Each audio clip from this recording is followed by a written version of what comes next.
Welcome to our video series on Path to Nibbana. This is part 8, and today we will be discussing two concepts called Anichcha and Dukka. Anichcha means impermanence, constant change, and Dukka means suffering and stress. So our mission is to attain Nibbana. And what that means is training our mind to see things as they truly are. We learned that we have two main parts, a mind and a body. And then we also learned that the body is an autonomous thing and it relies on air to breathe and water and food to get energy. All three comes from Mother Nature. We also learned that the body is influenced by 5 things, which is our genes, the environment, our mind, and a concept called cause and effect, and natural cycles. So today we will learn 2 more concepts about our mind, body, and the world. The first one is impermanence. Anichcha, or what I like to call it, is a constantly changing world. So if we pause for a second and look at our own life, what do we see? We were born as little babies and now we have grown, and pretty soon we might fall sick and one day we will die. And so basically our body is impermanent and it has been constantly changing. Now there is another concept along with it. The conditions around us and in us are constantly changing, and that is why the body changes. For example, if a vital organ like the heart were to stop, we will die. So something happened and it caused an effect. So that's another concept for you to understand. Now let's look at rest of the world. Let's look at someone else. Yes, they too will have the same cycle of getting old and dying. How about a tree? A tree will have the same thing happen to it too. It too will have a natural cycle. Same with any inanimate object like a chair and even the earth. We know that the sun has a life cycle, and when that ends, the earth will change too. And even from a scientific point of view, if we look at ourselves or a tree, we all have cells and they are constantly changing. We know that the whole world is made out of atoms, and we know that electrons, which are part of the atom, is constantly changing. And we already talked about the sun and the life cycle of the sun. So we can easily conclude that everything is impermanent and that everything is constantly changing. So that's one concept. Second concept. If we think of a sandcastle, none of us are going to fall in love with a sandcastle because we know with a couple of waves, it's going to disappear. So we are not going to get attached to it. Now that we have looked at the whole world, my body, your body, everything else around us, and we realized that they are constantly changing, now you begin to understand why it is so foolish for us to hang on to these things and expect them to stay the same, because we are asking for sadness and suffering and stress. So this concept is called Dukka in Buddhism.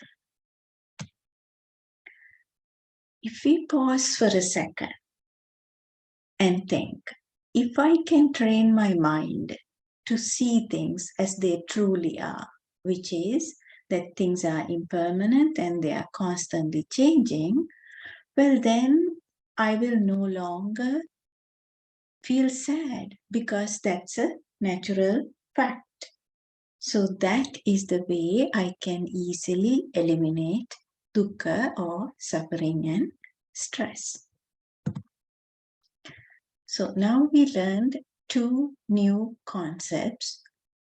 We have to now figure out how are we going to observe these and in our meditation.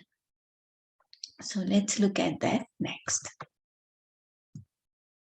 There's 2 main methods. I personally prefer the first one, which is I want you to think of a series of images or photographs of yourself, just as a baby, then as a child, going to school, high school, adult, so on and so forth.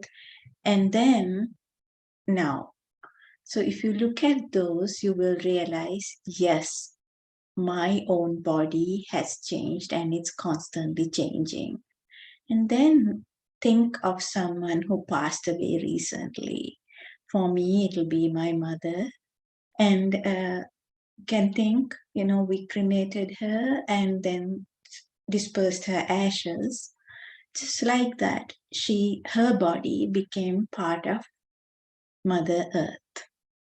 So likewise, we too will one day die and become part of Mother Earth.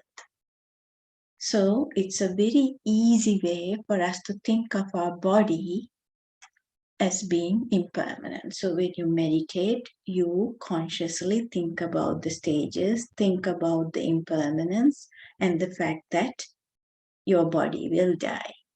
The second method that some people like is the breath meditation, where each cycle you take a deep breath, let it out. That's the end of that cycle. So even that cycle is impermanent. Or you could do the meditation on the sound, where you hear a sound, the mind interpreted it, and then it was gone. So again, an impermanent phenomena. I personally do not get a proper sense about the impermanence from the second method, but each person will be different. So try both and see which will convince your mind about impermanence. So now let's put all this together. Let's recap our meditation. So you sit comfortably, be in a safe place, and complete all your urgent tasks so that you can relax. Next, you start by paying homage to Buddha, Dhamma, and Sangha, and then recite the 5 precepts. As I mentioned, next I personally take a real deep breath and let it out slowly.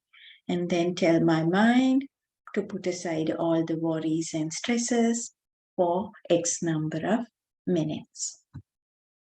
You start with compassion meditation towards your body, then your mind and the world. But please remember, I said do not use the word my brain, my face, my neck.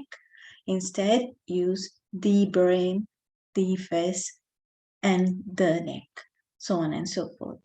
And then I do 3 cycles of that and then move on to Anapanasati, the breath meditation, just long enough to calm your mind from being a stormy ocean to a calm lake.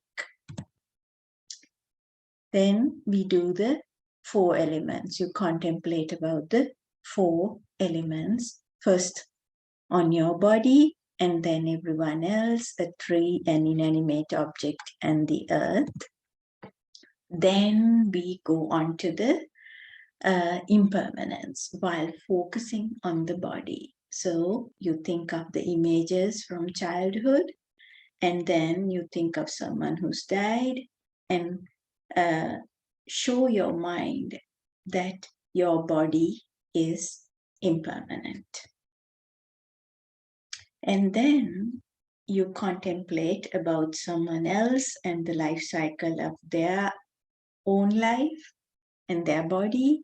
Think of a tree for a moment and contemplate about the impermanence of the tree, an inanimate object, and then even Mother Earth.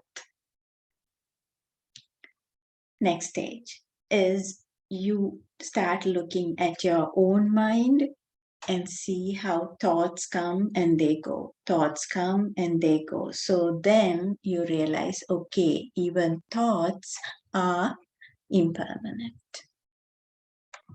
Next, you go on to breath meditation, and you wait for data to come from the outside. For example, a sound. You hear the sound from the sense organ, and the mind interprets it, and then it's gone. So you realize even these outside senses that we get, outside data we get, that they too are impermanent. So then you can pause and contemplate, if everything around me and in me are impermanent, trying to hang on to these things is a very foolish thing to do, and it's only going to give me stress and suffering. So it's very important to train my mind to see things as they truly are, because if I can completely train my mind to see things as they are, I can eliminate stress and suffering. So you learn the concepts, you know how to do the meditation. Now it's a matter of repeating it until you close the old path of thinking that I am permanent, my friends are permanent, things around me are permanent, and realize that everything is impermanent and that everything is constantly changing. So you have to keep repeating until your mind accepts that fact. So one of the things that came to my mind is, am I really making any progress? And this is something only you can check by checking into yourself. And what you will notice is that your greed, desire, and anger will slowly become less. And that will be a good marker, and it will happen.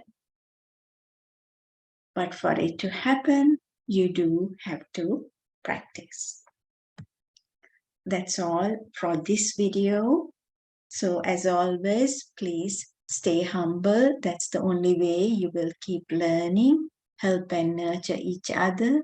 Please take a moment to join our mailing list, subscribe to our channel, and most importantly, please share this video with like-minded friends.